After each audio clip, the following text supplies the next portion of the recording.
I got so excited today when I came up with this idea for this video, and then when I started looking through my bookshelf for books that would fit the criteria, it occurred to me that I read so much children's fiction and young adult fiction that I really struggled to come up with the list of books that I have today, but we're just going to roll with what I've got.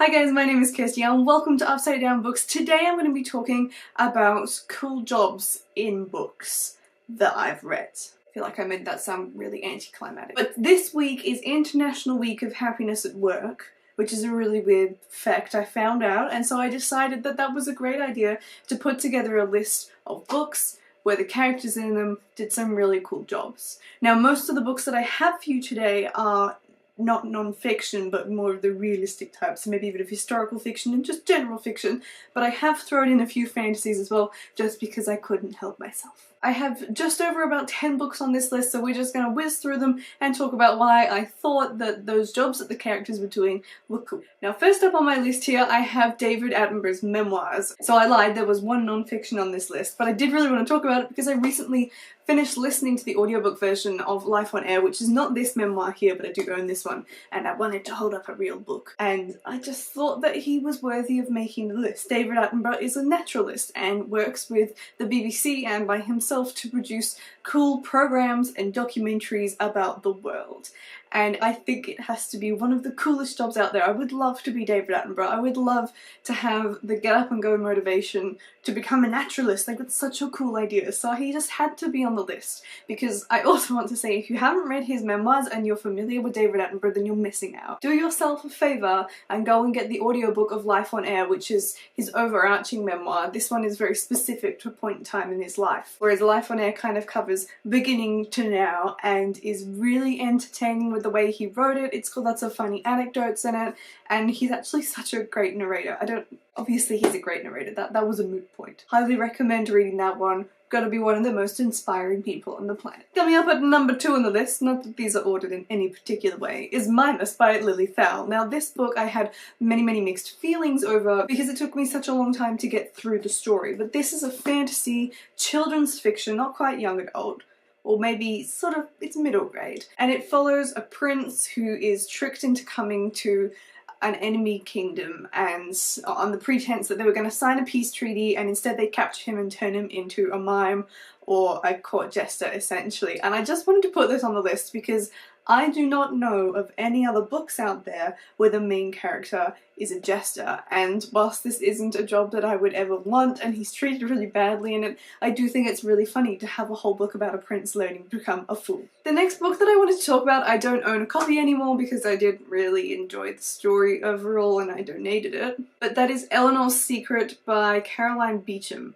And this is a good book. It's not a bad book, it's just not what I thought it was going to be, hence I didn't like it. Point aside. This book follows a character who is a war artist, and this was a new career that I never even knew existed, and obviously only exists in war, but that's beside the point. This was really cool, and it's all about World War II? Yeah, and how the, what's that called?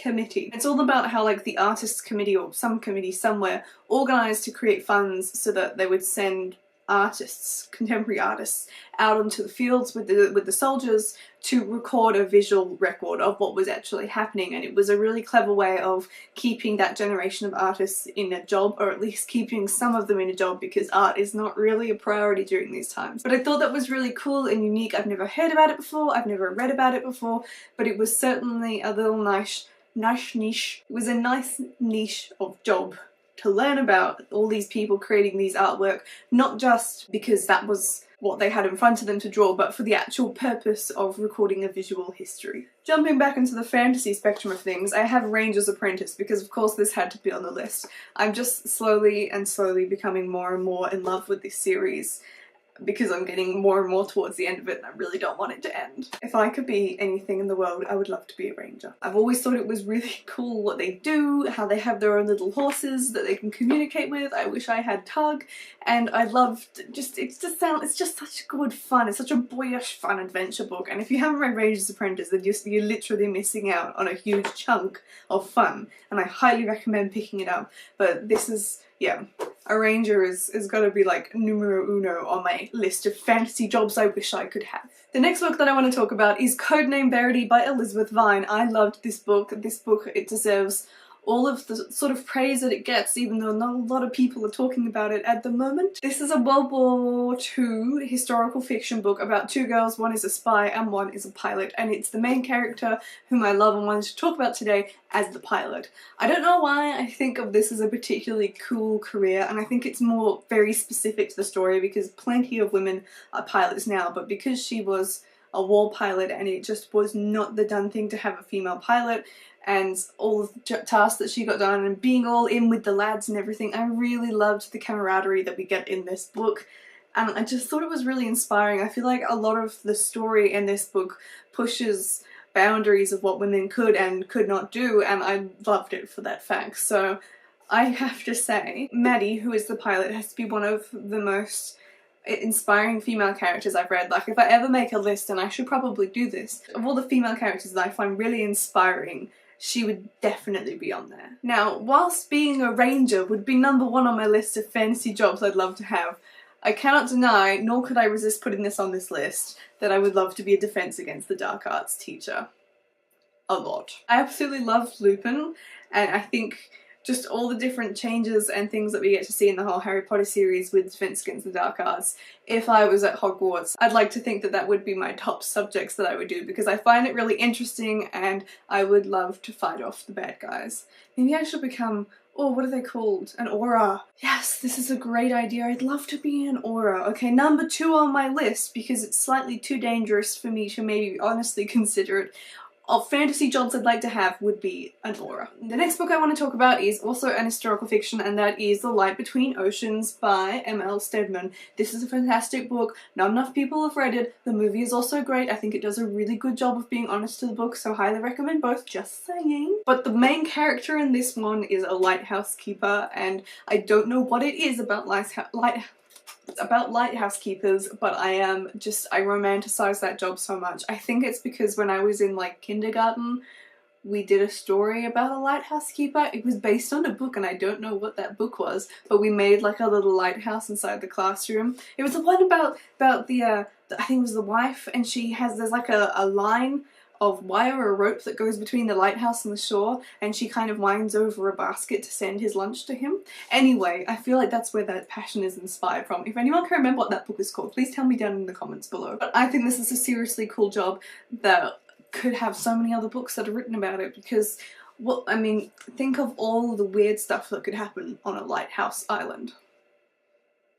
The next book on my list is another historical fiction because apparently that's all I read. This one actually is really cool and I have never seen anyone else talk about this book, and that is Madame Tussauds' Apprentice by Kathleen Benedubel, and this book is incredible. I don't know where I found this book and I don't know why more people don't read it because it's so interesting. This is sort of taking a look at what the Waxworks Museum, this is like literally history of Madame Tussauds from like a fiction perspective, and it's what she was doing during the French Revolution in 1789. Like, it is an awesome overload of sort of history in one book that is something you never have read about before, and it's really cool. Obviously waxworks is something that is very left of centre for career choices, and I think it's fascinating to learn through the main character who sort of becomes an apprentice to Madame Tussauds how all of the waxworks get done, and then in context with the French Revolution when they were forced to do things such as making casts of the beheaded royalties' heads and things like that, really gory stuff that's just